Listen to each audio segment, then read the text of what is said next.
everybody. This is your host, Huge Pop, from the Huge Pop Wrestling Podcast. With me tonight is my other hosts, Reek and Nikki D.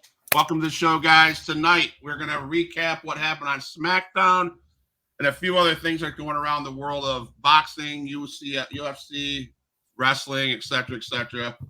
Good to be back, guys. I almost had to cancel. My dad's in Detroit, Fort Henry Hospital, or whatever that place is called. Henry Ford. Yeah, he's getting a bone marrow test tomorrow. They think he might have leukemia. Top it off of everything he's had. So it's been a rough week, but I needed to get out and talk to you guys.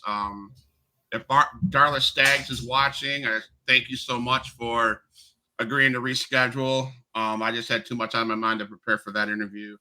But we're going to talk wrestling still because that's what we love to do. And things are heating up. We're 4 or 5 weeks away from WrestleMania. Probably one of the biggest WrestleManias that we'll see in probably our lifetime. Sure. I mean, it's no joke when they sit there and say your biggest WrestleMania of all time, because so far it's panning out to be that way. So far. Mm-hmm. And I just hope they don't disappoint, I mean. Yep. But, I mean, I know everybody doesn't like The Rock, but I have a feeling with him being and with Endeavor and stuff like that, we're going to see some cool stuff. And Triple H is great, and he's doing some great stuff. I just hope they can get along and stay getting along. But they could put out some good stuff. I mean, they got the talent to do that. Mm-hmm. We'll just see where it goes, I would think that they have a very good working relationship because they never stopped talking. Right. Even in all the time where The Rock was doing his stuff in Hollywood, they would because you hear him tell stories and stuff like that. Like there was a story where Triple H talked about how he was I don't remember where he was, but he saw a picture. They had like a poster of The Rock and he had like goosebumps where he was standing inside of a ring, and he zoomed in and he took a picture of it and he sent it to him. And he said something like, you miss this feeling. And he said he responded instantly and was like, oh, gosh, there's nothing like it. They've always seemed like they've had a good working relationship. So it should be good. Oh, yeah. You can tell they got that closeness between those two right there. Mm-hmm. Absolutely. So they came up. We'll see because, there's so many, like I was listening to people on TikTok, there's so many scenarios that have people talking that it's just not the scenarios that we've talked on our podcast a couple weeks ago. It's just scenarios after scenarios after scenarios. Mm-hmm. And all of them make sense, and it's just, I hope we can be fans and watch it and just love it or hate it, You see, what I've noticed so far is it's they're keeping it a surprise. What's going to happen is not getting leaked out, not saying it won't. Things always happen. But for the most part, you look at last year or even 2 years ago, we were constantly getting, hey, this is what's going to happen. So you kind of already knew. Right. As a fan, we've talked about this before. We like that surprise that, are you serious? Yep. Right. And that's why I'm saying the obvious would be Cody Rhodes breaking that record or getting that belt, right? Mm-hmm. That would be the obvious. That's why I'm like, I don't know. Is it going to be the obvious? It should, but will it? I don't know. What do you think that is legit though? Where they were talking about because if he doesn't get it done that time, he doesn't get another chance. I wonder if that's legit. I mean, I know it's storyline and all that stuff, but remember Drew McIntyre, that when that whole thing happened with him, and they're like, "This is your only shot, so long as Roman has the title," and you didn't get it done, so that was it. Like he hasn't had another sniff at it. Yeah. So, yeah, I wonder if it's legit, but I don't know. I've been thinking crazy scenarios too because they're building it up pretty. At first, I was like, I don't know, and now I'm like, I'm cautiously optimistic. It's going to be huge. It's going to be huge. Like I thought at first I was like, they say that every year, this is the biggest WrestleMania of all time. This is the biggest WrestleMania. But now the way they've been working things, I'm like, gosh, dang, man, this could be really big if they do it do it right, because you don't know what's going to happen. And that's the nice thing about it. It's a swerve. We think we know, we think we have an idea, but just sitting there watching it, I didn't see that stuff coming for night one. And I'm like, wow. And the fact that people are like, I don't know, you're just invested in it. The fans are into it. I was into it. I can't tell you how many times I listened to that promo back and forth where they were just going off on each other. It was good. I mean, it was good stuff. Last time I remember being so wanting to tune into a Monday Night Raw or a SmackDown, mostly SmackDown, was when NWO or Flourish with Hogan in it. That was I wanted to be there every week. Yeah, I want to watch SmackDown every week, just because. Yeah, it's like, oh my god, Yeah, it leaves you kind of like a cliffhanger where you're like, oh, I've got to catch next week to see what's going to happen. Absolutely. Yep. That's what it's doing to me too. It's like, gosh, they're building something up, and I don't know, it's kind of cool. It's kind of cool. Last Friday did not disappoint, man. Not at all. We started with the jackass coming to the ring with his bottle of Prime and unveiling the logo in the middle of the ring, and him talking, and I loved it. He goes, "I'm not going to do it. I'm not going to do it." And all the what chants started flying out of there. I don't know if you guys caught that. I was like, oh my god, and it's just what, that was a good segment. I say that I don't like him, and I don't, but he's money. Logan Paul's money, So what's your thoughts about that promo, etc.? What, you guys watch that? Yes, and I did like that promo a lot, and I especially like the way it ended. How he kind of left his counterpart in there to take the RKO. Does anybody have that thought? What is KSI gonna screw over him and help Randy Orton? Don't know. But I honestly, as much as I would love to sit here and say Randy's going to win, I got a feeling Logan's going to win. It may be by disqualification, but he's going to win. And I hope not by disqualification. I really don't. I've seen too many Logan Paul finishes by disqualification. When it comes to WrestleMania, that's where I'm like, no, just let's not do the disqualification. Yeah, let's watch this. Have a clean finish. Let's watch what happened at the end of that promo. Sorry. Where's it at? Done did it now. I done did it now. Done. From behind. Look out, Logan. Logan Paul escaped the wrath of the Viper, but just barely. Viper got KO'd in the elimination chamber by a brass knucks-clad Logan Paul. Logan may have forgotten about it, but Randy Orton sure didn't. RKO to KSI.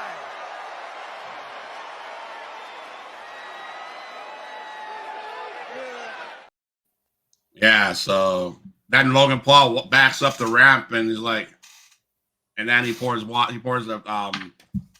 Prime on KSI's junk, and it was epic. And so, I don't know, man. I don't know if I'm KSI, I'd be like, what just happened?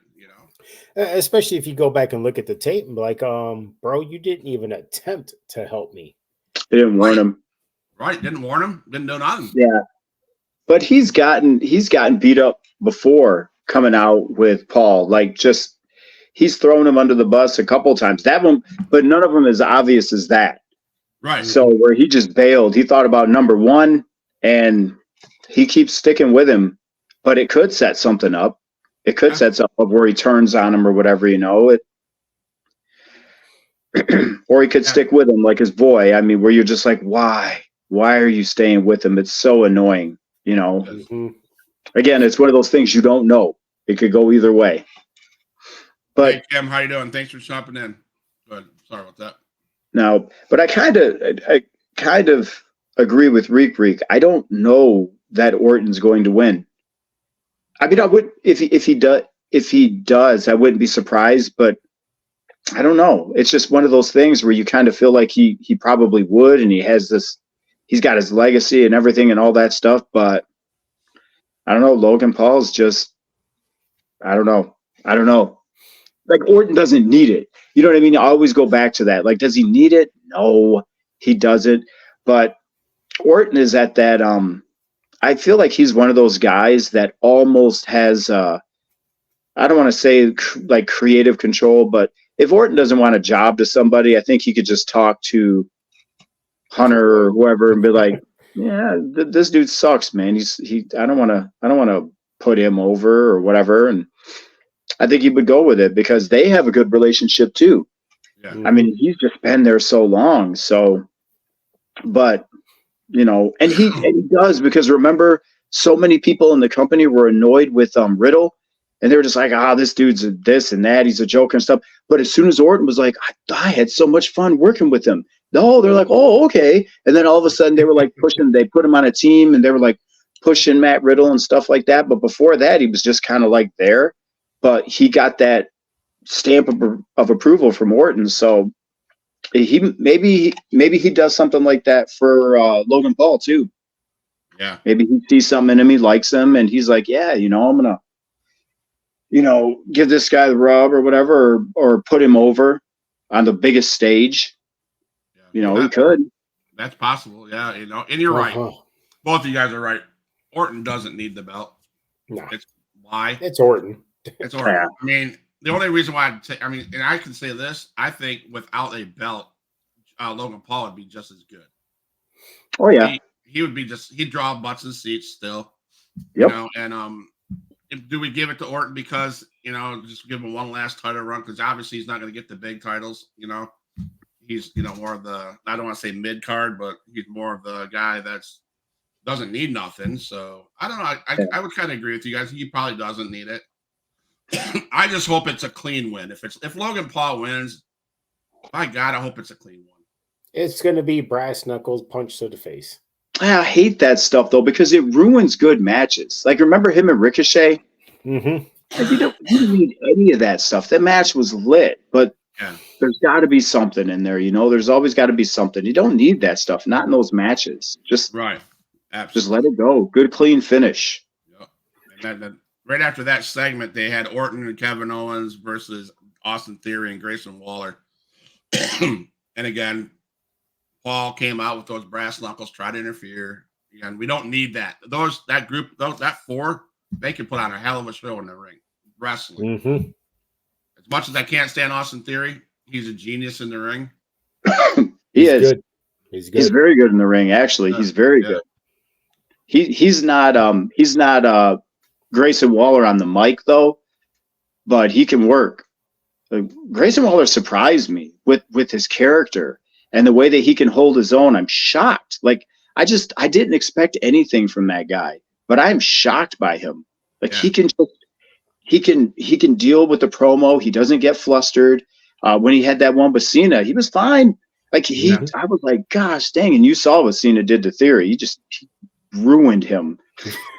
Just ruined him, like chewed him up and spit him out. And Theory just like didn't know what to do, like freaking buried him, man. That's why he did what he could to make him look good at WrestleMania. And I think that still didn't help. Like, no, man, he destroyed you. But Grayson Waller surprises me. Like, he really surprises me. Yep. That was a hell of a tag team match, you know, until the end where Paul tried to interfere and then it became chaos and stuff. You talk about John Cena. Did anybody notice? I mean, I mentioned to it in the chat, but did anybody notice? Did you guys actually see the Oscars? He comes out. I only watched that part of it. I watched that part of it. Of course you would. That's what you watch. Because I don't watch it anymore like I used to, but I watched that part of it where they're like, it's like the whatever year anniversary where Jimmy Kimmel was talking about where the one gentleman was on the stage and a dude was a streaker and ran across the stage. That was great. Yeah. That was great. And John's like, come here, man. I don't feel right doing this. It was awesome. I thought it was very entertaining. I watched it multiple times. Yeah. So it was good stuff. That's all over social media. He was great. Yeah, he was great. Yeah. Matter of fact, let me see here. It was super entertaining. I loved it. Here's a TikTok question. This guy talks about the John Cena thing. So let's play this and let's get your feet and see what you say. Hey, I'm Scott Johnson, host of the Going Ringside podcast. We talked last night about this John Cena nude on the Oscars thing. It's all anyone is talking about this morning. Going Ringside commenters have gone off. We've heard all sorts of responses. Some people saying they thought it was funny. They didn't have a problem with it at all. Other people saying, hey, you market to children. Why are you doing something like this on national television? There's a lot of discussion on, was he actually wearing anything or not? We're even getting some conspiracy theorists saying it was some sort of humiliation ritual to get in with the Hollywood elite. So there's a lot of response to this. What's your reaction to the Cena nude on the Oscars stage? It's all everyone's talking about this morning. What is it? What's your reactions? Now, see, man, I never bring this on the show. You don't want me going down the rabbit hole, but go ahead. No, because it's. I mean, you hear from other celebrities and stuff that is actually a legitimate thing to where it's like a humiliation to get involved with them. It truly is. Oh, like you'll see. Listen to Cat Williams. Cat Williams has said, one of the things is they try to get the guys, you need to be wearing this dress and stuff. He's like, no, I'm not wearing a dress. Dave Chappelle, he actually spoke about it numerous times. Mm-hmm. Like, no, he's like, and if you don't do what they say, then you're kind of just shut out. Really? He's like, it's kind of an initiation thing. Now, I'm not saying that's what he did, but when he brought that up, I was like, wow. Dang. Get deep into it. I didn't know that. That kind of makes sense if you think about it. But my mind immediately went to like, I don't know. I thought about like, I don't know. You think of the big name wrestlers that have gone on to make movies. Like Hogan had to do something like that, where he wore like a tutu or something like that. Nanny. Where he's Mr. Nanny. But he had maybe like a movie before that or a couple movies, but to really get like big, I'm trying to think. And then The Rock, of course, he had his stuff that he had to do too. They kind of do that in a sense, and then they change you. It's like, oh, you're too big, so you need to drop. You need to look the way we want you to look. You need to, I don't remember them really doing that with Dave Bautista, but Bautista, I don't know, his stuff was different, I guess. So I don't remember him having anything like that. And maybe it's just because he's a monster. I don't know. And they were like, nah, we're just going to leave this guy alone. I don't know, because he's never really had to do anything like that. And then he just blew up as Drax, and then he's had his other roles he's been in.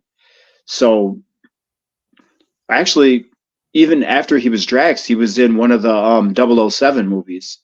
So, yeah, I don't remember him going through it, but I think maybe there's some truth to that. Maybe it's like some stupid initiation where they have to like humiliate themselves in some dumb way. But he did great. Like, he was super entertaining. I don't know. Do you think that Rock did being the Tooth Fairy? You think that's where his embarrassment was? I like that movie. So, I mean, I know some people give him crap about that movie, but I like that movie. It's, it was like a different role, and they throw those at you too, because they want to see if you can handle, a different type of role and stuff. So they'll throw a little curveball and say, okay, you're going to be this character, or you're going to be that character. And, I thought he did fine. I liked him in that movie a lot. I love that movie. I'm just asking, put him in a different role than the tough guy or the superhero. Put him in tights and stuff like that, Yeah, that's what they talk about is, they want you to do that. They kind of like this is their words. So they say kind of feminize you. Okay. And so like I said, without going down the rabbit hole, I'll just say anybody listening to Cat Williams, Dave Chappelle, and Ice Cube. Those three talk about it. Okay. Cat Williams, Ice Cube. Yeah, because Ice Cube, they completely changed him. They completely changed him for a minute. Yeah, and that's why he talks like I just listened to something he did yesterday. He goes, "I'm not a part of the club, and if you know what I'm talking about, you know what I'm talking about. I'm not part of that club. I will never be a part of that club." Wow, that's interesting. I guess I didn't realize it was that big. Yeah, it is.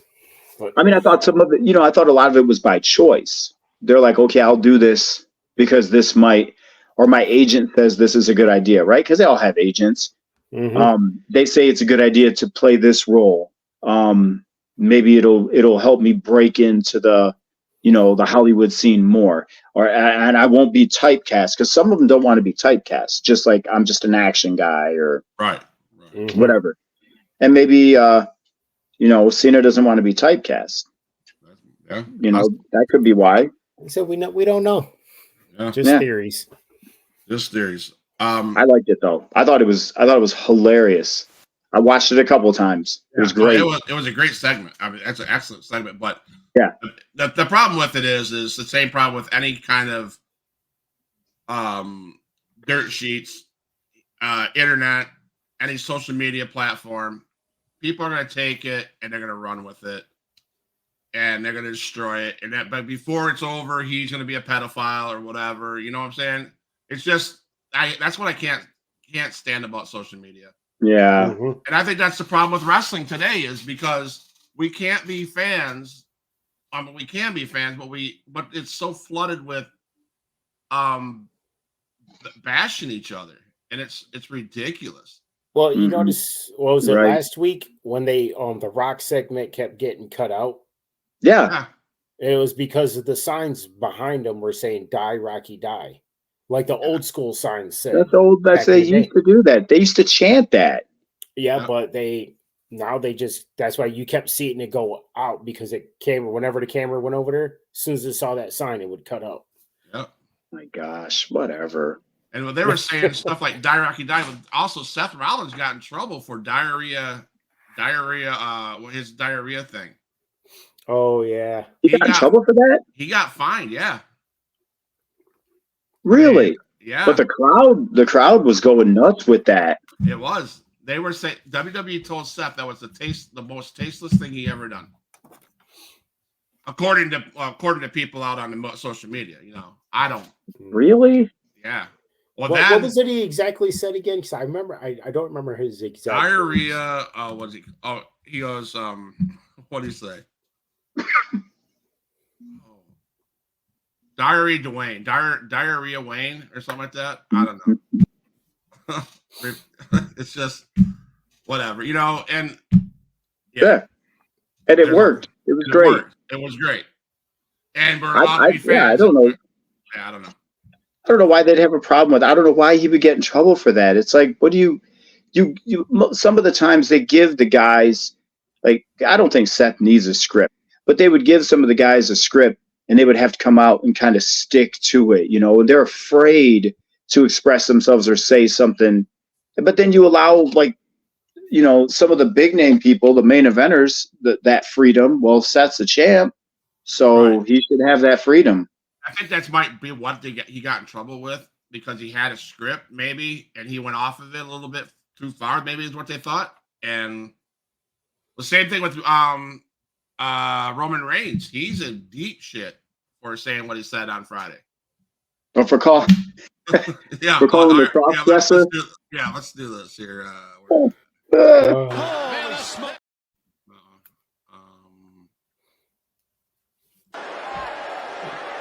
You gonna let this cross-dresser make your future decisions for you? I mean, come on.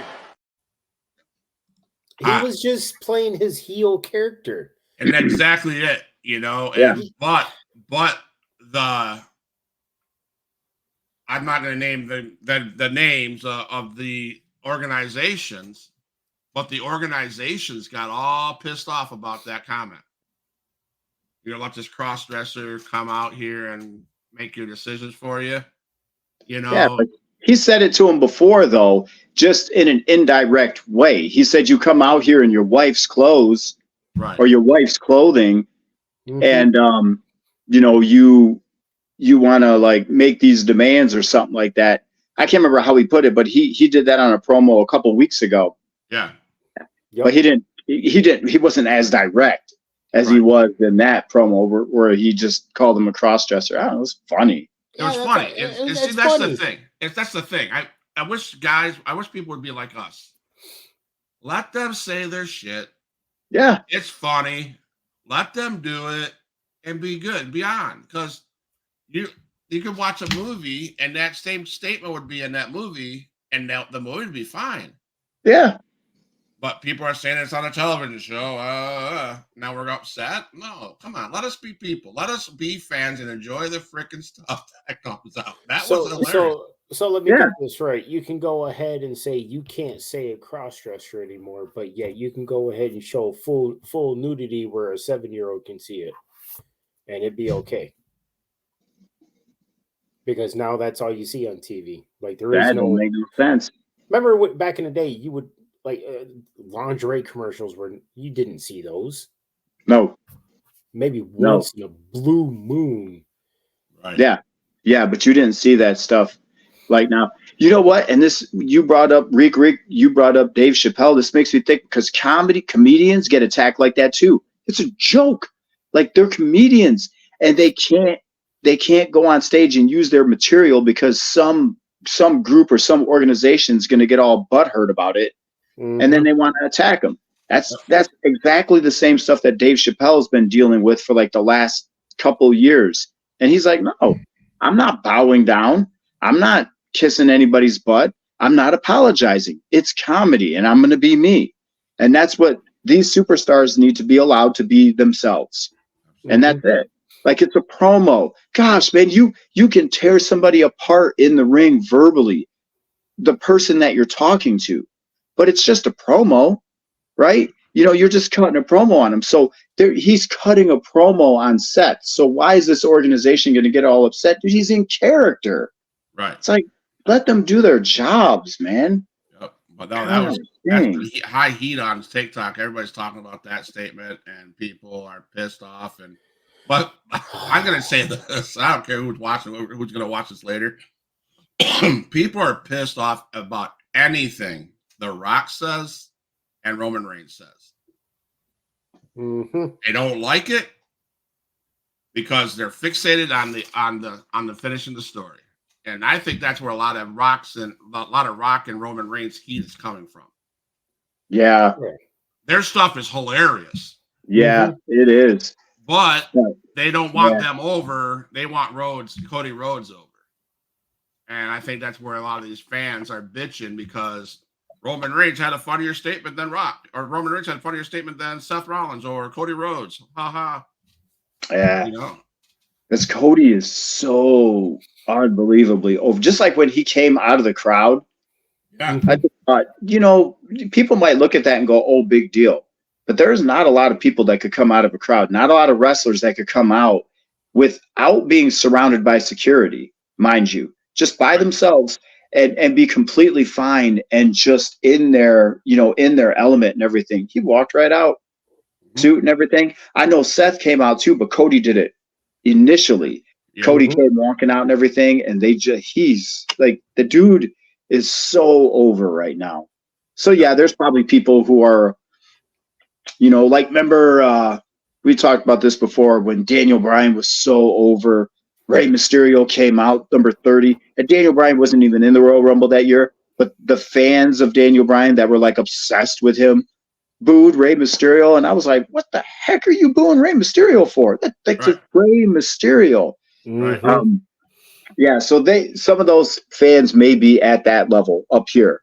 Like they may be just so obsessed with him, like you said, Huge Pop, finishing the story, that they're willing to just rip anything The Rock or Roman Reigns says apart. What does The Rock say? Cody Crybabies? Yeah. Yes, he calls them Cody Crybabies. Oh my gosh. Which I laugh at. Even though I love Cody, I laugh at it because it takes me back to Daniel Bryan when they did all that stuff and they complained and they threw a fit and finally they listened and he had his match with Triple H. And then he got into the main event, that WrestleMania. Like but then I shouldn't bring this up, but I know what I'm going to anyway, because Triple H and Michaels were like, wow, you don't know if you'll be able to cut the mustard, if you can be that guy, if you can stay healthy. And what happened? You ended up getting hurt. I shouldn't laugh about that, but I want to just go on a different topic real quick, just because I'm looking at time wise. Okay, sorry. Well, I swear, if she does not come on Raw and challenge Nia or something, I'm going to go crazy. Jade Cargill? Your girl. She's not going to be at Mania. She's going to be at Mania. Just accept it. She's not going to be at Mania. She's not ready for that stage yet. Okay, I'm just going to go la la la la la la la. You're going to see her at Mania. You're going to see her at Mania stepping out her car, walking down the thing, and she's going to be the guest commentator. There you go. That's the only way you're going to see her at WrestleMania. She's not getting in that ring. Come on now. Well, because here's the thing, because I saw something and I was wondering how it got slipped out. Because you know how people leak things, and they leaked the matches out for Mania, and all of them were correct from what we've seen, except for one of them we haven't even heard of: Nia versus Jade Cargill. I hope so. I mean, because I'm not a Nia Jax fan, I will pull for Jade Cargill, and if she can't destroy Nia Jax, she needs to walk her ass back to Tony Khan and say, "Can I have a job back in AEW?" No. Yeah. Jay's going to throw it down. Because if he can't beat Nia Jax. But that's a risk, too, because Nia, Nia, whatever. I respect her. I don't hate her, but she's hurt some people. And she gets pushed just because of her size, and her look and everything, but she hurts people. Right. So I don't know if that's a match that they would want to do because, Jade Cargill down the road is going to be something. And she could get potentially injured. Nia, dude, you can't put her in there with anybody without her making a mistake. I'm just blown away. I'm like, okay, you were suspended because of this, and then you did it again. Or you got talked to about being too stiff or throwing someone or landing on somebody wrong or doing whatever. And then she'll come back and she'll kind of do okay. And then she hurts somebody again. And it's like, it's not an accident, dude. It's just body control and being careless. Right. So that's another reason why I don't think they'll put her in there with her, just for that reason. I mean, they've had her in there with really, really good workers too. Like Charlotte. I know she's your favorite wrestler, Reek, but and Huge Pop. You guys love Charlotte Flair. You want her to be the champ all the time. But no, that's Lena's right there. Yeah, even Charlotte, dude. She injured her. Like just, it wasn't I the one who broke Becky's nose. Yeah. Then she's the one that got dropped on the edge of the apron and said, "Oh, my hole." Yep. My hole. Well, I was also thinking about it because Jade is actually on SmackDown, so I would like it to be Bianca because Bianca's been actually voicing her opinion. I need a match for WrestleMania. Yeah, I would rather see that, Rico, than Nia Jax. Oh, yeah. If they're going to do that, they'd need to start that this Friday because Jade Cargill and Bianca Belair, or whoever else is on there, need to have a build-up. They deserve at least 2 or 3 weeks of a story. Well, if you paid last week, was it last week before? Nick Aldis is sitting there with Braun Breaker and Jade, and Bianca's talking with the other girls and they're being loud, and that's when Jade was like, "Excuse me, you're not going to be interrupting my time over here." Right. So I felt like that was a start of something. Hopefully that was a start. And if that is, that's cool. I'll go with that one at WrestleMania. And that's one way to get Jade Cargill in WrestleMania. But gosh darn it, please don't go with Nia Jax.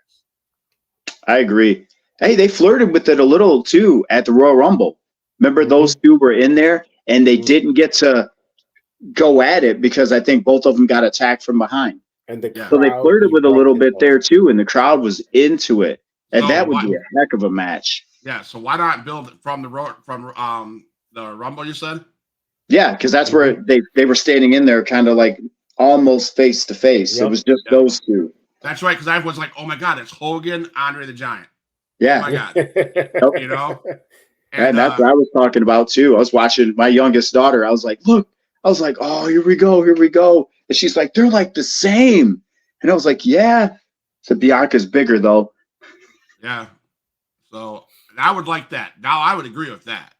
Mm-hmm. But don't put Jade Cargill against Nia Jax. Don't do that. That's in my opinion. They need somebody to carry her, right, Reek? Yeah. She needs somebody good enough to carry her in that match. Nah. Yeah, Cargill needs to get that AEW rust off her butt. So they need somebody that knows what they're doing. Well, that's why I'm like, she has to have a match or something before Mania just to kind of. Yeah, instead of standing in her pumps in the middle of the ring. I mean, she does that. I mean, but hey, they did that before. Was it years ago with oh gosh, what's his face? Fandango or whatever. Oh, Fandango. Didn't he have his first match at WrestleMania against Chris Jericho? Mm-hmm. That was like his. They did that crap, and it was like, how is that? Does that make any sense? But gosh dang, it worked, and he got. Absolutely. Thank you. Weirdest thing. It was the weirdest thing. I'm gonna get this name wrong. Thank you, Oysten Keller Sloan, for jumping on the chat. Thank you so much for the support. Another girl. Let's talk about female wrestling. Bailey, man, she's run into some hard times, and she's like, I saw that coming. You see that coming? Dakota. Yeah, there was just no way. You could see the writing on the wall with Dakota and the girls, like, and like when Bailey would come around, even Dakota would get quiet, and she would never stand up for Bailey. Like, come on, man. That's a good question. Do you guys plan on bringing James Ellsworth back for another podcast? I've never had James Ellsworth on the show. I've talked to him at a wrestling event. I just not worked it out. I wish I had connections to James Ellsworth to bring him on the show. That'd be epic. But thank you for this that question. Be cool. Randy Hogan, sorry, may have been mistaken with Ellsworth. Randy Hogan, yes.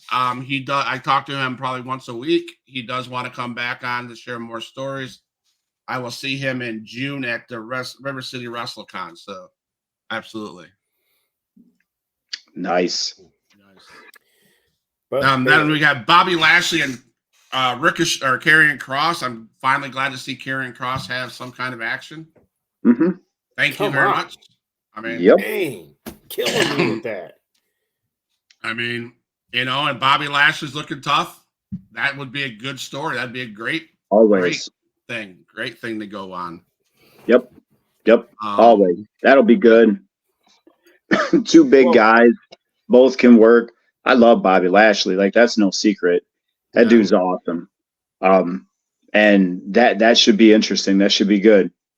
But Karrion Kross is like scratching the surface. It's like they can never figure out what they want to do with that guy. Right. It's kind of like you think even Bobby Lashley years ago, like they didn't know what they wanted to do with him. And then when they finally let him out of the box, dude, Bobby Lashley's amazing. He had to leave and come back before they were like, all right, man, we're going to give you more. You know what I mean? Which is kind of sad, but that's how the business works sometimes. Karrion Kross, the same thing. Well, he didn't leave. He got let go. Yeah. And then I think that was when Vince was still steering the ship. And then when Hunter took over, he brought him back in. And he's been there, but he's not, you know what I mean? So, yeah, we'll see. Well, I mean, we talked about it before real quick, Karrion Kross, when Scarlett set that little, what is it? The time? Hourglass? Yes, the hourglass. Thank you. We set the hourglass right there, right in front of Roman Reigns, and they both looked at him and said, tick tock. I was like, at least give him a shot, an opportunity, because it's Karrion Kross. But no, what happened? He went instead of some blonde head finish the story. I always remember his date. Dude's undefeated on NXT. Yeah. A monster, an undefeated monster, has a sweet gimmick, sweet entrance, the whole 9 yards. And then they're like, we need him on the main roster. And Triple H is like, okay, and then they bring him up there and like, we're going to have you job out to Jeff Hardy. Why? Okay. Like, Jeff needs that. Why? That made no sense. That's one of those things where I was like ripping my hair out. Like, what are you thinking about?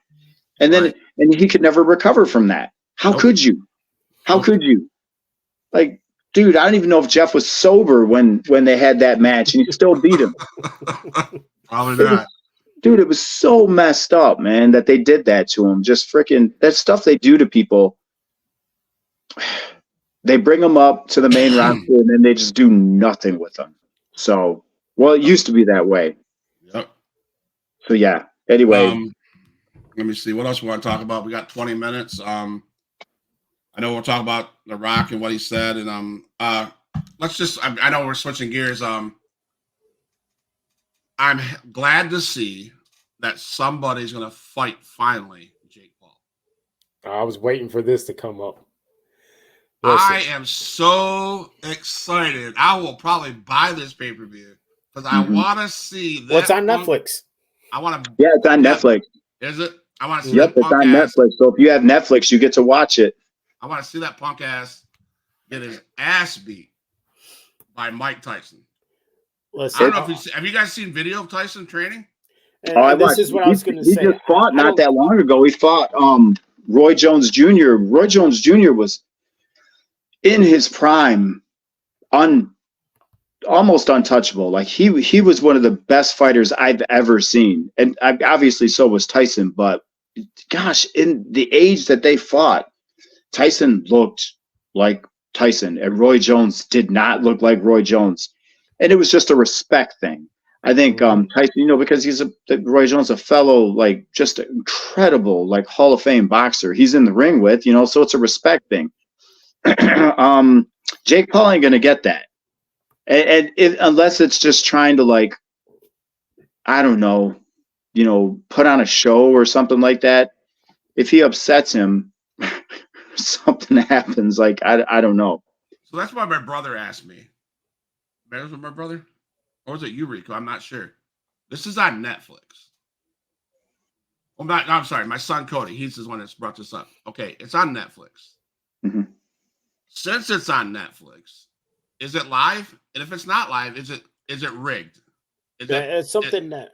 Oh, go ahead. No, is it a cinematic fight that just to bring in ratings? Well, I was watching an interview with Dana earlier, and Dana was he was talking about the live sports and stuff, and he said it's about time Netflix got involved in it because that's what you want to do. It's like Hulu got involved with it, you got Peacock doing it, Netflix. It's about time they got involved with it. So I'm guessing it's going to be a live one. But they've never hit. The thing about them is they're like the OG streaming giant, basically. Yep. Netflix is, but Netflix has never done anything live. Nope. If you think about it, I don't think they've done a live sporting event at all. They haven't done anything like that. So this is supposed to be the first time, the very first time. So it makes you wonder how it's going to be. It just, I want to address this comment because I got you guys on the line. Mr. Huge Pop, sorry I don't know your name. I just want to thank you for all the work you do on here. I try to tune in when I can. My name is Scott, but I'm telling you, I don't do this by myself. You see two guys in front of you. They make Mondays and Tuesdays happen. Great guys, Rico and Nikki D. Thank you for being part of the team. I have my brother Matt, who does 2 day shows a week. Thank you, Matt, for making this possible. I have Cody Wilson, who is behind the scenes. When he's there, he does all my all the uploading and editing. Thank you to Cody Wilson. I have a slew of other people that help make this dream a reality and possibility. And two of the guys are sitting right in front of you, Nikki D and Rico. Man, I tell Rico and you guys, I can't tell you enough. Thank you for wanting to be part of this team on Mondays and Tuesdays and the support you give me on a daily basis. I really appreciate you guys. You guys don't understand. I mean, I ask the question about brotherhood to wrestlers all the time. And I'm sitting right here with two of my brothers. I hope you guys understand. I hope you guys know that. I appreciate you letting me be a part of it. Yeah, I appreciate it too. Oyson, Keller, Sloan, these are my boys. It's not just me. Everybody puts in the work, and I wouldn't be able to do it without everybody. So that's that one. Rico Nico, thank you for your work tonight. Much appreciated. Thank you. I appreciate it. And no, you didn't butcher our names. You got it pretty much right. Except for the Nico. Nicky D. So appreciate these comments, man. Nico, that's cool. Nico's close enough. But I hope that fight's going to be what it needs to be. Yeah, and it needs to be Jake Paul getting his ass kicked and knocked on the ground. And I'm going to say I don't care if it's a 70-year-old Tyson. Tyson's Tyson. Like Dude, there's just he still hits hard. He's I think about 10 years old. He's got to be in his 50s. Okay. Do you see him on that speed bag? Oh, he's a killer. Like you just see him and he's still a killer. And that's a guy who has battled battles. Like you have fought. And again, it all depends on what they want to do. If they want to just put on a show, I think back to when Conor McGregor fought Floyd Mayweather and he went into the boxing ring with him. And that was, well, Conor's a fighter for one, but Floyd, also likes to put on a show. Right. And then when it kind of got to where he got popped, I think, or a couple of times or something like that. And so he's like, okay. And then you could see towards the end where he just started undressing Conor. Right. And I mean, that's the thing. You've got somebody who's a prize fighter at that level, who's been at the top. They know that hunger. They know what it like. It's a different type of. I'm not trying to crap on Jake Paul at all. He's an incredible athlete, like Logan Paul. Like they're just stupid, crazy athletes at everything they do. But a prize fighter is a different type of mentality, and I don't think that ever goes away. So when it was time to turn it on, Floyd just turned it on Conor, and he just could do nothing.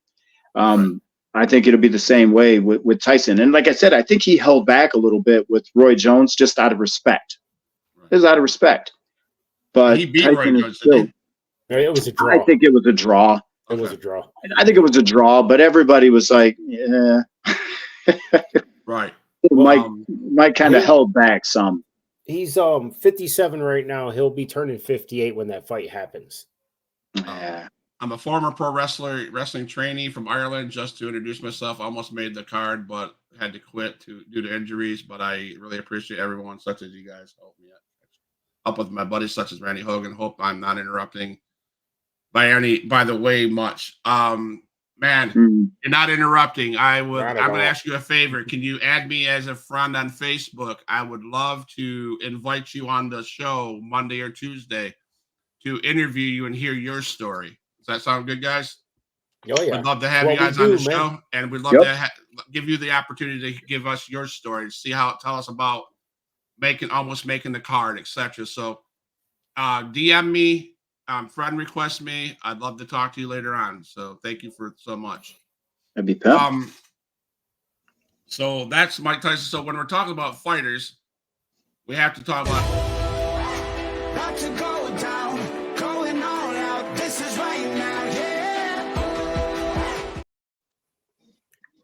one of the greatest. I remember watching this guy. He was a boy when I watched him on Wide World of Sports all the time with my dad when they had fighting on Sunday afternoons. Wide World of Sports. Sugar Ray Leonard, Leon Spinks. Oh yeah, all those guys. Muhammad Ali, man. And that guy is a legend. He deserves to be in the Hall of Fame. He's had some great things. My favorite one was when he who did he punch in the middle? He had a WrestleMania moment. That was it was WrestleMania 1. He was the Piper, or was it Orndorff? One of those two he popped. Yeah, I think it was Orndorff. He popped. Yeah, don't quote me on that. But yeah, we'd have to look it up. I feel like it was Orndorff. I wanted to say Piper the first time, but I think it was Orndorff. But yeah, he was a part of it when it started. Yeah, and it's funny too that we were just talking about that fight between Tyson and Jake Paul, because Muhammad Ali, like I would often tell, like Reek, I would tell our dad, oh, Tyson's the greatest fighter of all time. And he would go, he could beat Muhammad Ali. And I would go, well, yeah, he probably could. And he's like, boy, you've never seen Muhammad Ali fight. So I remember I love the history. If I get into something, I want to study the history of it. I get completely like I dive in. And so I watched Ali fights with him, and I was like, oh my gosh, this guy was like a hero. That's why people like our dad talk about him like that way, because he would do things you didn't think was possible. Like George Foreman was a killer. George Foreman was a killer. Like that fight he had where he oh my gosh, where he won the title, and why am I drawing a blank? Frazier, where he like almost killed Frazier. Down goes Frazier. Yeah, he like almost killed him. And then they're thinking, dude, Ali's not going to beat this guy. And that was the first time anybody saw the rope-a-dope. Yeah. And it was, that became so famous they used it in Rocky movies. Mm-hmm. Like where Rocky was fighting Mr. T, and he let him like punch himself out. Like Ali did that crap in real life. He thought on his feet. He's like, well, I can't outswing him and stuff like that, but I'm going to take him into the deep. Sound like Dan Campbell here. But he took him into those deep waters where he wasn't used to going, because Foreman would just kill people early on, knock him out, call it a night. Ali was so smart, like scientifically, he was so smart, and he just took him later, and then he knocked him out. It was like, to this day, that's one of the most incredible things I've ever seen. Yeah, absolutely. Ever. Absolutely. And you see an Ali Frazier fight, dude. I'll tell you about Joe Frazier. Yeah, dude, those are legendary. The way that he would chase him down, like on the streets, and he would like cut a promo on him. Oh my God! You go back to Ali in the beginning. Who was it? Sonny Liston. Sonny Liston was feared by so many people, and I'm talking boxing history. I'm sorry, but we're talking about Ali. He was feared by people outside the ring, like they were afraid to fight him or not, drop to him in the ring, because he had all these connections to like, the mob and stuff like that, or so they were saying, allegedly. Right. And Ali was like, I'm gonna fight him. I'm not scared of you. When he was like, I'm not scared of you. I'm not scared of you. And he was like, it's an act. That kid's scared. And then he whooped his butt. And then he was like, that wasn't an act, man. That dude is crazy. Then he fought him again, and he killed him even worse than he did the first time. Like, that was Ali. He was not afraid of that guy at all. Just, yeah, he's a legend. Like I said, to people who grew up watching him, like you, Huge Pop, my dad, I think of our dad, they talk about that dude like he's a hero, man. Yeah. No, he deserves it. There were some major fights that I used to watch, man. That's so my fun. Long way of saying he deserves to be in the Hall of Fame.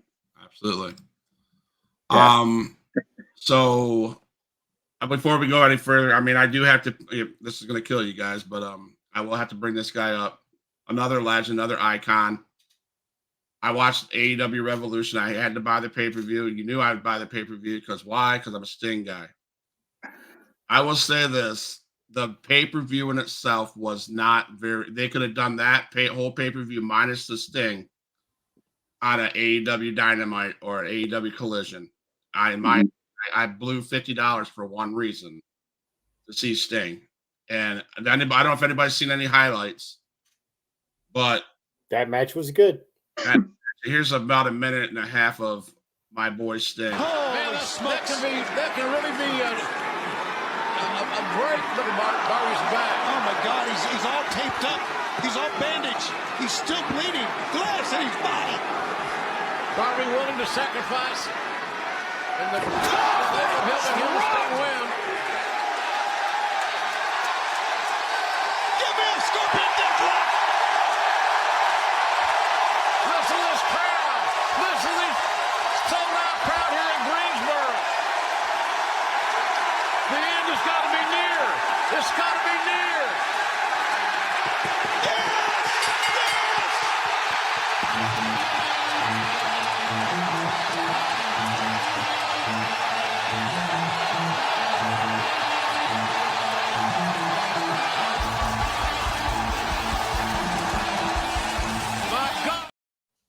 That was a banger of a match. I mean, Darby Allin did so much crazy. You guys see that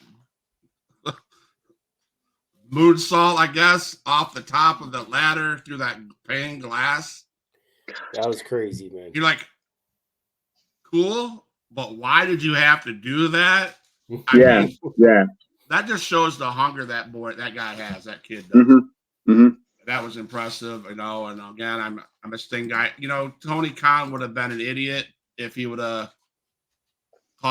made Sting lose. That would have been not a good idea. So I think that was great. I pay homage to Sting. He is my favorite wrestler. He'll be missed, but he did put on some heck of a show. Oh man, icon. An icon. Yeah. And I can say I did a fanboy thing. I spent $150 and I get to meet him in June, face to face, shake his hand, get my picture with him. So nice. It'll be a thing off my bucket list. I can't wait. But Yep. I know I give you crap about Sting, but like in all seriousness, all that stuff aside, AEW did something for him that WWE didn't. And I know they try. He got Seth actually injured him, which is weird because Seth usually is careful, but he injured Sting and felt horrible about it. But it just like that WrestleMania match, nobody really needed to go. Sting, you brought him in and then he lost. AEW did him right. He got to come back and they did him right, and he got to go out like that. And for a guy who refused to work for the WWE just based off of integrity, right? He didn't care for the direction that wrestling was going. A la like Bret Hart would say a lot of the same things too. And I respect Sting like crazy for that. So I know I give you crap about his stuff, but that's just me messing with you. He's one of the all-time greats. Absolutely. Fred Tyler says, you might be surprised to hear I met AJ Styles some years back. I asked him who was his mentor. He told me he learned everything he knows from Sting. Bet you didn't know that. I did not know that. So Fred Tyler, I need to reach out to you as well. I'll have you come on the show. I know we've talked in the past. There's been a lot of life stuff happening the last couple months. It's no excuse. But yeah, I'll get a hold of you. I'll message you here right after this.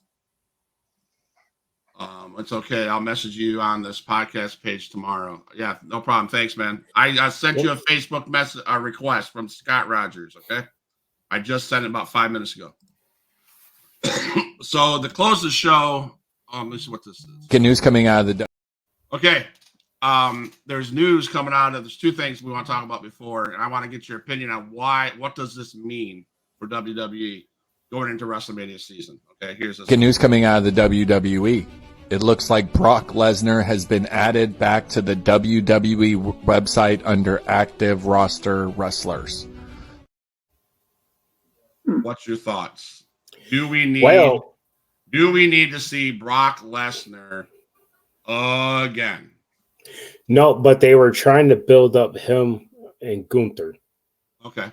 All right. That was the original before all these allegations. That's what they were going for. But they kind of put a roadblock in that. Okay. Yeah. All the allegations aside, yes, because he's still a huge draw, and Brock can perform. He can perform. I enjoy watching his matches. He can perform. I like him. I swear it's like he's better than he was even when he was younger. When he was younger, he was doing moonsaults and crap. He's better now that he can sell like crazy, and he does it. He's just a draw. So yeah, I think Brock helps. He doesn't hurt. He helps. Could he be the one that inducts Paul Heyman?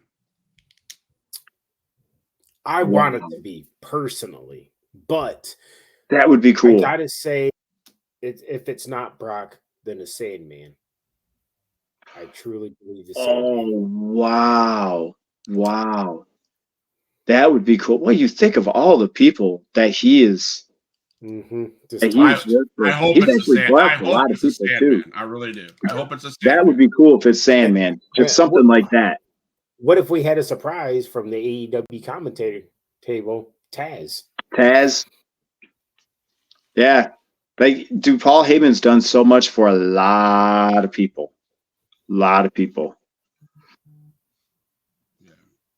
So one last thing. Yes, Dredd, I'll get a hold of you. Also, thank you much, friends. I can't even put into words how much I appreciate this. We can just whatever it is, convenience. We'll accept right after this. Even feel free to contact me right after the show.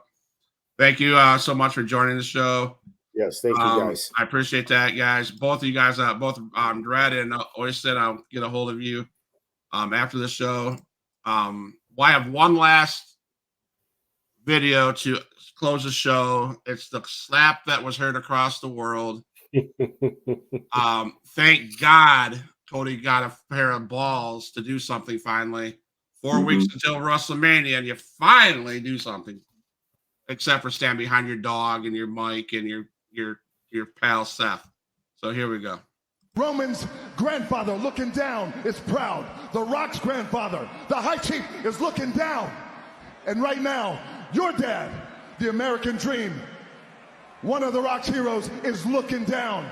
Isn't it true that you're the youngest of 3? And isn't it true that your sister was a cheerleader for the Dallas Cowboys? And isn't it true that your brother is a Hall of Famer, future Hall of Famer? Yeah, and you're 20 years younger than your siblings. Is that right? You know why? Because you were a mistake. Let him go! Let him go!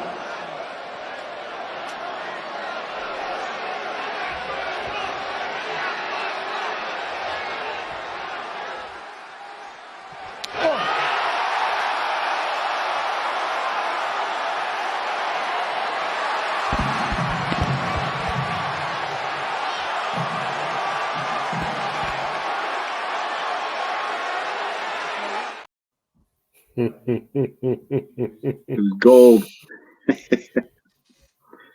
Man. That promo was gold. That whole segment was gold. Yes. And that slap was perfect. Yes. It was awesome.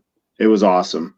I mean, you know, I know there's Cody crybabies. I know there's Roman Reigns, Cody love and Rock lovers and whatever. I'm on the Rock end. I like that. I want to see the story continue. I do also. It'd be nice to see Cody Rhodes finally finish the story. Yeah. But that was a gold segment.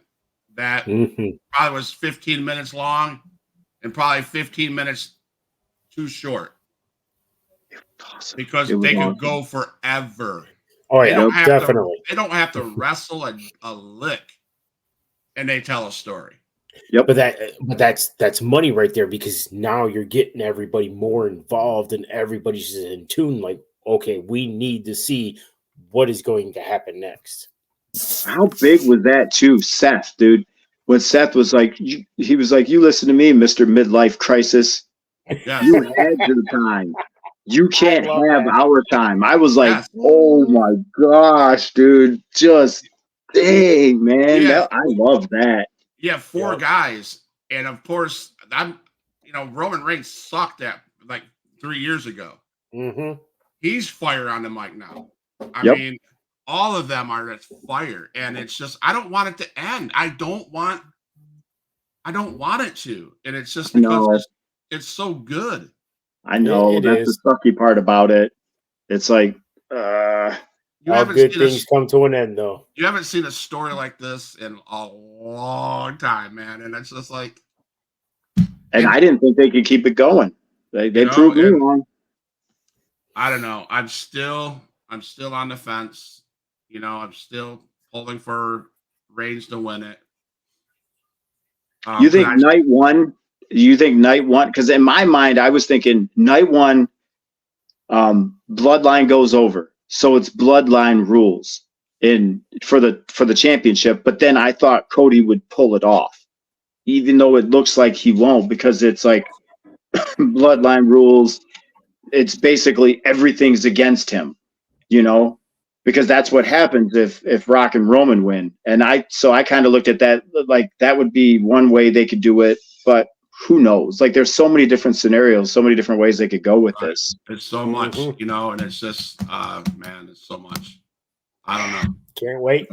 Can't wait. So Ladies and gentlemen, we reached our hour mark, hour and 5 minutes actually. Sorry guys, I mixed up the time.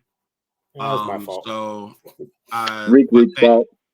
I know, but Nikki D, thank you again for coming on the show. Tell your wife thank you for letting you come on, give me the time to come on, because I know you guys both. What I love about it is, guys, who's listening, we're three dads to three. We have our own kids, we have our own lives, we have beautiful families. And if I could say this, if it wasn't for our wives, I don't think we'd have the opportunity to do stuff like this. And that's called a relationship, right? And I want to give kudos where it's due, and I want to thank the wives of the people of the team. I want to give them thanks. I really do. I thank my wife every day for letting me do this hobby. And I just want to thank the Rocks. They are, and we're just the Cody crybabies, right? No, but in all reality, seriously, wives out there, Lena, I don't know Nikki D's wife's name, but thank her for me, please. Thank you, Miss Edie, for everything. My brother's wife, Jennifer, and everybody that lets us do this. It's we do take an hour and 15 minutes out of their time, and I appreciate every single one of it. But Huge Pop Wrestling Podcast, that has been a wonderful SmackDown talk. I don't know if Rico is available tomorrow to do a Monday Night Raw recap, but hopefully Huge Pop Wrestling Podcast will be on tomorrow night. If Nikki D is available, let me know. Shoot me a text. I'll shoot you a text afterwards to maybe line something up for tomorrow night as well. So Huge Pop Wrestling fans, I appreciate you guys being here. Dread Tyler, I'll get a hold of you later on this evening. Oyston, you and I'll talk later this evening as well. Thank you for coming on our show. Chat, subscribe to our YouTube channel. Thank you again for everything. And it's been another amazing Huge Pop Wrestling Podcast, and thank you guys for everything.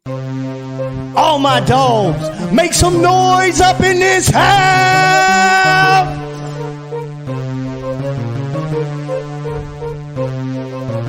Who is in the house? Who is in the house? It's the gangster of destruction, so you know what's going down. And when the drive-by's coming, then you better hit the grind. Cause when your body hits the canvas, then your head is knocked out.